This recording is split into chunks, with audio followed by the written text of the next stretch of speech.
Welcome to the Inside the Boards podcast, the podcast dedicated to helping you learn to think like a question writer so you can study smarter, not harder, and succeed in medical school. Welcome to the Inside the Boards Study Smarter series. I am Patrick Beeman, the usual host here with Dr. Austin Williams. I mean, you sent me your CV, Austin, that, there's a list, but I'm chiefly interested in noting the fact that you recently were the author of Surgery Morning Report, Beyond the Pearls. But there's, you've got some pretty decent experiences here. So why don't you tell us what do you consider the most interesting thing about you, or your greatest notable piece of your CV? Sure. Well, thanks for having me. So, I'm a surgery resident. And as you mentioned, I did just publish with Elsevier a case-based review of general surgery for medical students called Surgery Morning Report, Beyond the Pearls. And I do think that is the most different of anything I've ever done, and certainly something I'm proud of. And that belongs to a series of medical student review books. So certainly we're proud to join that series. Also think probably something that I'm proud of and that is notable is that I've spent a lot of my time as a surgery resident doing research related to breast cancer, and I'm applying for breast oncology fellowships this winter. So I'm going to be, going back to the interview trail, probably just as I left it. No fun, but going to be applying for fellowship soon. Awesome. What made you decide to do a fellowship? You're, looking at 5 years of general surgery training, just a glutton for punishment, or? Well, I do think if you look at sort of stats, the vast majority of folks, even after general surgery, are doing fellowships, and luckily, general surgery fellowships coming out of general surgery are mostly 1 year, as opposed to multi-year fellowships, which are seen out of internal medicine. So actually, when you look at some of the medicine fellowships and compare them to the trajectory of a surgery resident doing a fellowship, the amount of time is not actually that different. I knew that I wanted to specialize in something related to oncology when I started my surgical residency. And I found that this specialty, in terms of taking care of one basic problem, one body system, was a good fit for me.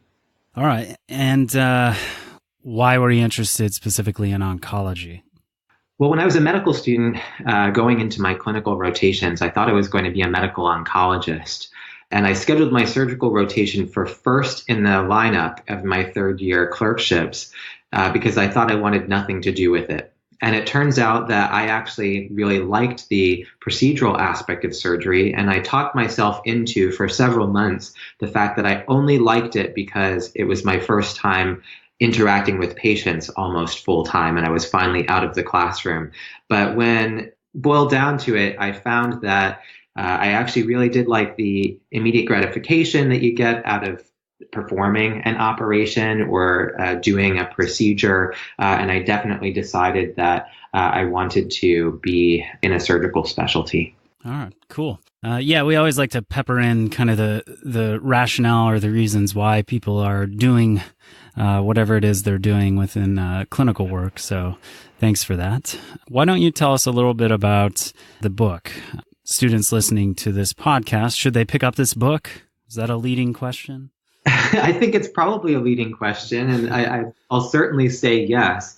And I think the theory behind this book series, and certainly the volume for which I was the editor, is that when you are able to hang the details, both in terms of basic science and clinical details of the pathophysiology that you're learning, and all of the different sort of trajectories that you can go in caring for the same problem, it's much easier to think through them and remember them when you have a patient in mind.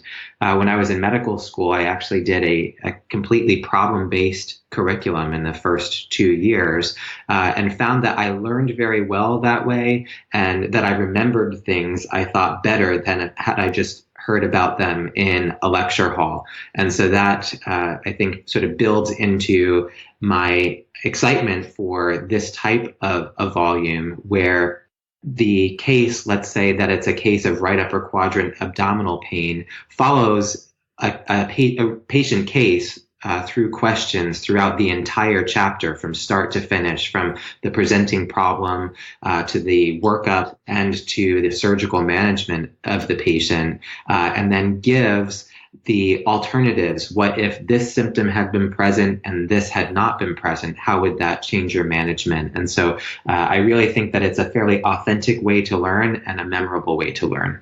That's awesome. Well, everyone, go get Surgery Morning Report Beyond the Pearls, and we'll put a link in the show notes to that. Let's move on to our questions for today. Dr. Williams is a soon-to-be breast surgeon. Looking at your CV, I'm pretty confident we can say that. So we've invited him on here today to tackle some general surgery questions for this series, and specifically to perhaps deal with some of the challenges that students often have in distinguishing the different types of breast diseases that medical students are expected to know on something like the USMLE Step 2 or a shelf exam. First up, a 74-year-old male presents the emergency department complaining of mid-epigastric pain, dysphagia, and shortness of breath. His past medical history is significant for hypertension, diabetes, dyslipidemia, and a 1-year history of gastroesophageal reflux disease, and his past surgical history is negative. Medications include omeprazole, lisinopril, metformin, and atorvastatin. Vital signs are significant for a blood pressure of 156/92. His EKG shows normal sinus rhythm without signs of ischemia. Cardiac enzymes are negative. Chest x-ray shows elevation of the gastroesophageal junction and bowel superior to the diaphragm. A CT confirms the presence of the GE junction, fundus of the stomach, as well as large bowel within the mediastinum. What is the most likely diagnosis? A type 1 sliding hiatal hernia.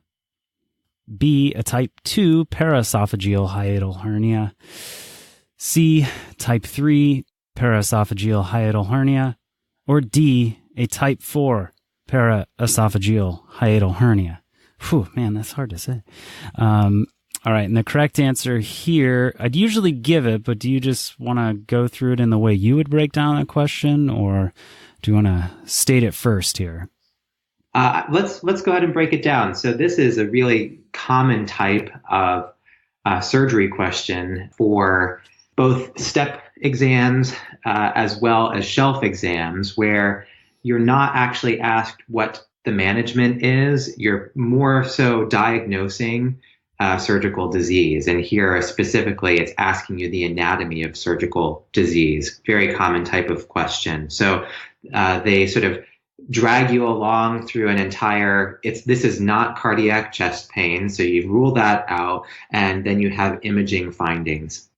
For a hiatal hernia, you're looking for what aspect has herniated above the diaphragm, and in two imaging modalities, you can see that there is bowel superior to the diaphragm. There should not be bowel superior to the diaphragm, and so you know that something is wrong here.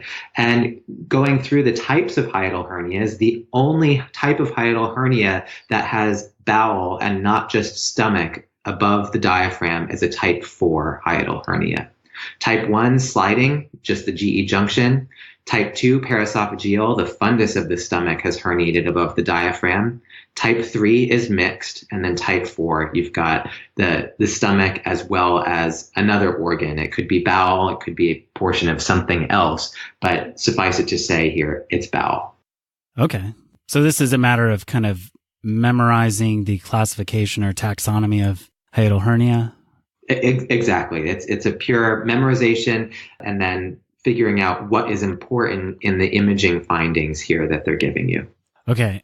Not to put you on the spot, but so cloudily and vaguely in my mind, I can remember studying like things in surgery near the diaphragm, and Bachdalek and Morgagni hernias. Are those related to diaphragmatic hernias, or would you call? Yes, those are types of congenital diaphragmatic hernias, and sort of what the pathophysiology and sort of the anatomy of those types of hiatal hernias. Obviously, we've got a 74-year-old here, so those would not or should not apply. We typically diagnosed before now. We'll leave that. I won't make you to go in and explain how that might show up on a shelf exam.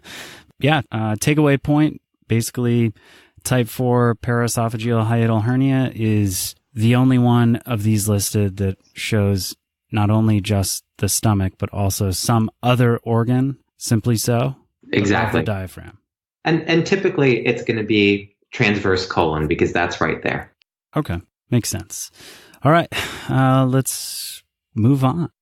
Quick break for a message from us. Hi, I'm Patrick Beeman.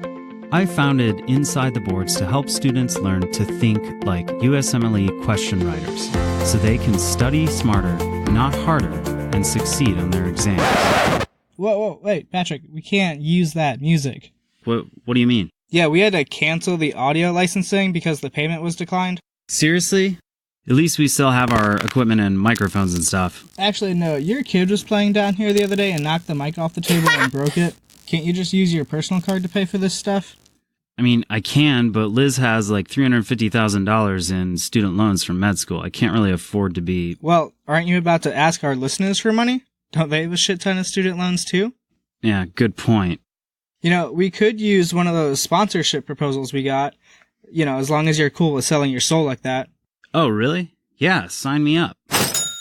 From the makers of pseudo Caesar salad dressing comes the most delicious and refreshing drink to hit the physician's lounge since Chronic Lime Margarita mix. Introducing the new line of CSF-inspired microbrews, Spinal Tap. So when you're thirsting for anything from intern traumatic tap red berry to grape champagne tap, reach for a cold glass of Spinal Tap. Warning, women who are pregnant or nursing should consult an obstetrician before consuming Spinal Tap beverages. Spinal Tap is not liable for any dizziness upon standing or loss of sensation below S1 that may occur. Please drink responsibly. From the makers of Bud Chiari and Bud Chiari Light Beer. If you'd like to support ITB just like the makers of the new Spinal Tap Med Student Energy Drink, go to InsideTheBoards.com/support. Now, back to the real show. Next, a 42-year-old African-American female presents to the clinic with right upper quadrant abdominal and epigastric pain. She describes the pain as sharp and intermittent, like a knife in my belly. She states the pain comes and goes and is especially pronounced after fatty meals like pizza. She's not currently experiencing any pain. Her past medical history is significant for hypertension and dyslipidemia. Her only medication is metoprolol. Vital signs are within normal limits, save for her BMI, which is 38. Right upper quadrant ultrasound shows numerous gallstones within the gallbladder. What is the most likely diagnosis? And our answer choices here are A, cholecystitis, B, cholelithiasis, C, ascending cholangitis, or D, acute appendicitis. So this one is, I would say this is a softball question, but then again, it's hard sometimes to remember what you didn't know, I've found. Maybe walk me through this as if I were on my first day of a general surgery rotation. Sure. So I think that this question really does highlight, though, something that you're going to see very frequently. The exams do love gallbladder questions because there is a very distinct gradation from one pathophysiologic manifestation of gallstones to another. And we certainly see that here. So we know that she's got gallstones and she's got pain in the right spot. And so we're going to eliminate acute appendicitis right away. That doesn't really make sense for the location of her pain, though do know that malrotation, you can have the appendix in all sorts of different places, but we've got gallstones here, so suffice it to say there's probably a gallbladder issue going on. Then you need to sort of look at the patient as she is in front of you and say, is this patient sick? are her gallstones making her sick? And she is not currently experiencing any pain, though she was experiencing pain. So we're not on the furthest to the left of the spectrum, which would be gallstones that are asymptomatic. And we're not sort of to the furthest right of the spectrum where we would have ascending cholangitis, where really sick, need fluids in the ICU. So we're someplace in between. So we're going to get rid of ascending cholangitis. She's not sick enough for that. So we're left between cholecystitis and cholelithiasis. The difference between cholelithiasis and cholecystitis, you can look at the suffix there, itis, means there's inflammation of the gallbladder. And individuals with inflammation of the gallbladder should still be experiencing pain and or have tenderness in the right upper quadrant as they present. Whereas cholelithiasis, that pain can come and go, and she just ate a fatty meal such as pizza, and so she, in fact, probably had what some people would say a gallbladder attack, or her gallbladder was contracting because of the fatty meal, and ultimately ended up having pain. Now, the acronym or the sort of the mnemonic that folks use here related to the individuals or patients most likely to be presenting with this patient has all of them. So fertile, fat, female, and 40. She's 42. Her BMI is 38, and she's a female. She fits all four of those as well. So the answer here is going to be cholelithiasis. Now, if you had this same vignette, and let's say her vital signs include a fever, 101.0 temperature, but everything else is the same. In that instance, would it be safe to just pick cholecystitis, noting or assuming that the fever would be indicative of more of a inflammation infection picture? Yeah, they're going to need to make it clear for you that there is something in terms of physical exam finding or imaging finding, and they didn't necessarily say anything was abnormal aside from gallstones here. So no gallbladder wall thickening or edema around the gallbladder to say that it's cholecystitis, but they're going to have to give you something to sway you to make a diagnosis of cholecystitis. So I think that you would not have a fever in cholelithiasis, so they'd be trying to get you to pick cholecystitis over that. And on that note, ascending cholangitis, there's a pentad associated with that, isn't there?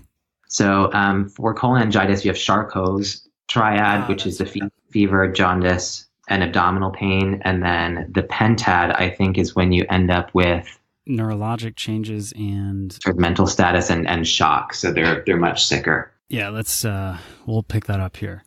So we're going with cholelithiasis for the answer here. If there were some other indications of infection, we would probably be swayed more towards cholecystitis or ascending cholangitis. We've ruled out appendicitis because of the location of the pain and some of the other historical features here. But my question would be actually two questions. One, what imaging findings would you expect to see with cholecystitis over cholelithiasis? And then next, let's tackle how to distinguish cholangitis from these other diseases here.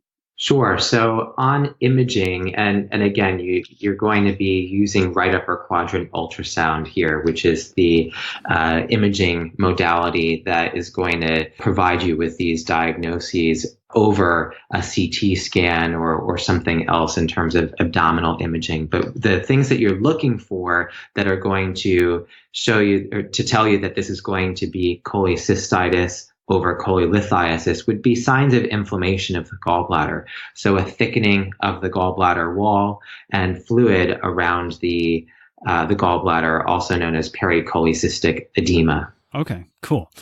And then I know the boards tend to just love things that could be shoved into a mold because, again, I say this like all the time, but the goal of the licensing exams are to take the gray world of clinical medicine and make it black and white, kind of mathematical, so we can test you on it. I don't see the triad or expected pentad associated with answer choice C, ascending cholangitis, but there are a triad and a pentad associated with this within the review books. Can you speak to that? Sure, there are. And so sort of back up, yes, you're going to have to memorize the triad and the pentad and know what goes with them. But as I sort of mentioned, when you're first looking at the question and when you're first looking at a patient in clinical practice, you have to ask yourself, sick or not sick? And so the things related to the triad and the pentad tell you that the patient is sick. So Charcot's triad for cholangitis would be jaundice due to obstruction of the common bile duct, fever, and right upper quadrant abdominal pain. So she doesn't have pain, she doesn't have fever, she doesn't have jaundice. The pentad means you've got obviously two other symptoms. These patients are even sicker. And so this is when you've got altered mental status and shock. So it'd be hypotensive, tachycardic. So these patients are incredibly sick and need to be admitted to the ICU. And would you say it's safe to assume that if they were looking for an answer like ascending cholangitis, those three elements of Charcot's triad would be in there? You'd be able to kind of move the puzzle pieces in place in order for them to be asking about that diagnosis? I feel like that is the case.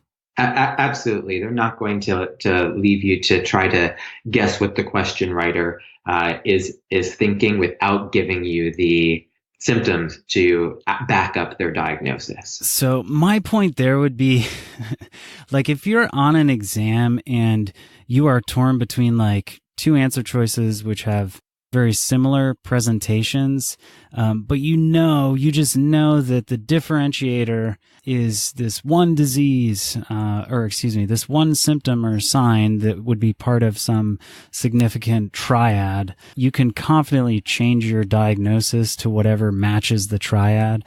Like I think about Beck's triad, jugular venous distension, hypotension, and muffled heart sounds. Well, if you're looking at a vignette and it reports a patient has two of those physical exam findings, and it also mentions another portion of the triad, but you're torn between two diagnoses because, man, maybe they're trying to trick me. No, they are not. If you can identify all three elements of a notable triad or a pentad, be confident that you're thinking along the right lines and they're evaluating your knowledge of those things. So you should answer based on what the expected evaluation is. So if that all makes sense. So did you have anything else on this one?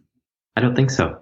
That's all we got for today. We'll be back next time with even more from our Study Smarter series.